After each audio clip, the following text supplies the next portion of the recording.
Ito guys, pag-usapan natin, uy seryoso to ha, makinig kayo mga minamahal, kasi kagabi 'di ba tinawanan nga natin itong si Bato de la Rosa, kasi 'di ba nag-confirm siya na hindi nga po talaga siya dadalo dito sa SONA kasi ang palusot niya, masakit daw po ang kanyang tuhod. Ako naman, yung naging initial reaction ko, sana totoo, 'di ba, na masakit yung kanyang tuhod hanggang 2025 para hindi makatakbo, 'di ba, bilang senador. Yan po yung naging initial reaction ko.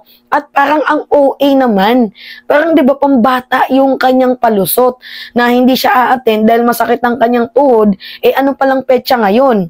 Ngayon, ano na, 14 na, 'di ba? At 40 na po, kahapon pa lang po yan yung kanyang statement. So natawa tayo, mga netizen nga guys, ang dami ding tumawa 'di ba? Kahapon nga 7.3 yung haha-react dito nga po sa sinabi ni Bato de la Rosa, pero meron pong dalawang nag-message sa akin na pumukaw po ng aking atensyon.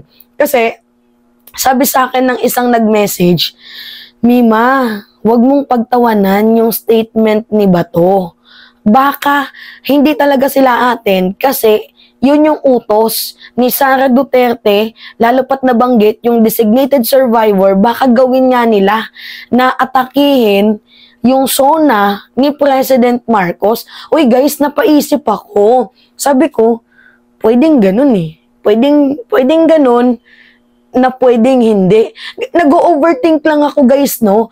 Hindi. Kasi, i-confirm din ninyo sa akin na once na itong si Go hindi umattend, si Robin Padilla hindi umattend, si Tolentino hindi umattend. Well, wala na si Tolentino sa kanilang list kasi nasa Bagong Pilipinas late na si Tolentino. Pero pag hindi umattend, itong si Bato, itong si Bongo, at itong si Padilla, then maybe wag naman sana, baka may meaning nga yung sinasabi ni Sara Duterte na designated survivor. Guys, connect the dots. Ayokong magmarites, pero wala naman masama, 'di ba? Kung ngayon pa lang ay mag-iingat na tayo sa mga posibleng mangyari.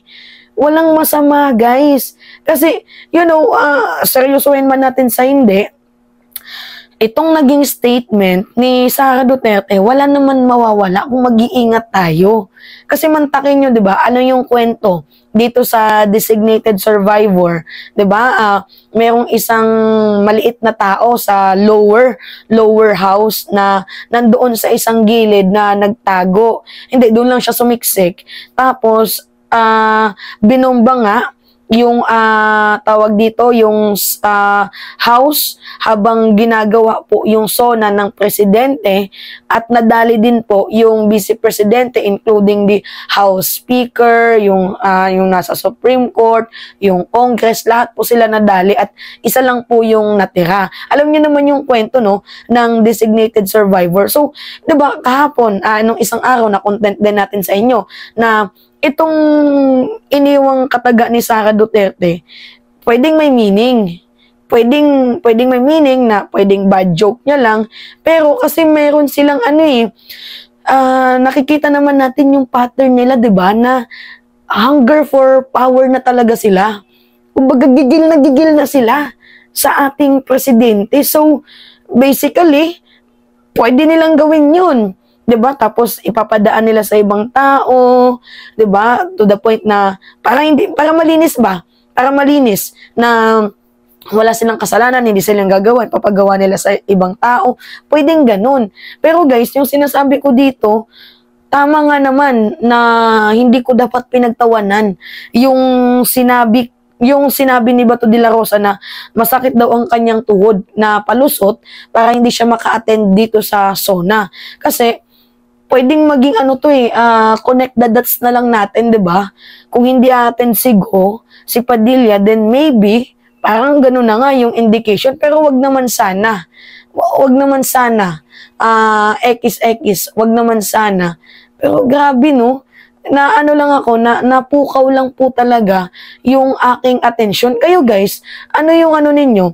Yung masasabi nyo dun sa nag-message sa akin na, Mima, wag mong pagtawanan yan kasi baka malay mo, way na talaga nila yan na hindi sila a-attend kasi meron silang gagawing masama or meron silang gagawing atake doon nga po sa sa Senate, sa gagawing SONA ng ating presidente.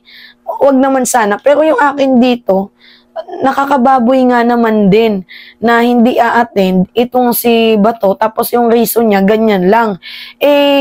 14 pa lang ngayon, di ba? 14 pa lang ngayon, imposibleng pagdating ng 22, hindi maghilom yung sakit ng tuhod mo. Pero kung pagpupukusan lang natin na hindi sila attend dahil sa nami-personal sila, pwede pa. Pero yung hindi sila attend dahil tawag dito, hindi sila attend dahil may plano sila, parang ang baboy naman, no?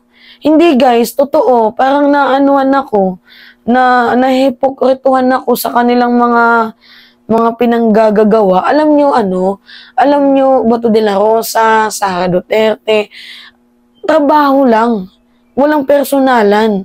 Huwag kayong masyadong mamersonal or mamulitika. Kung ayaw nyo sa ating presidente, kahit papaano, magpakita naman kayo ng respeto. Hindi yung mananakot kayo, magtitreat kayo, di ba? Ipapakita ninyo na tikasin kayo. Huwag ganun. Di ba?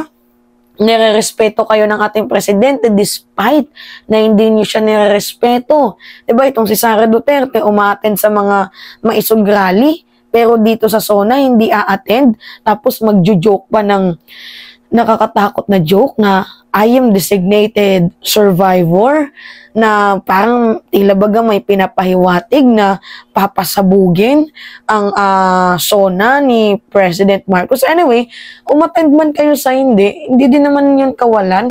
Wala namang problema. Hindi, guys, sa totoo lang, hindi man sila umattend, wala namang problema. Pero yung magbabalak sila na kaya hindi sila attend kasi may pinaplano sila, very wrong.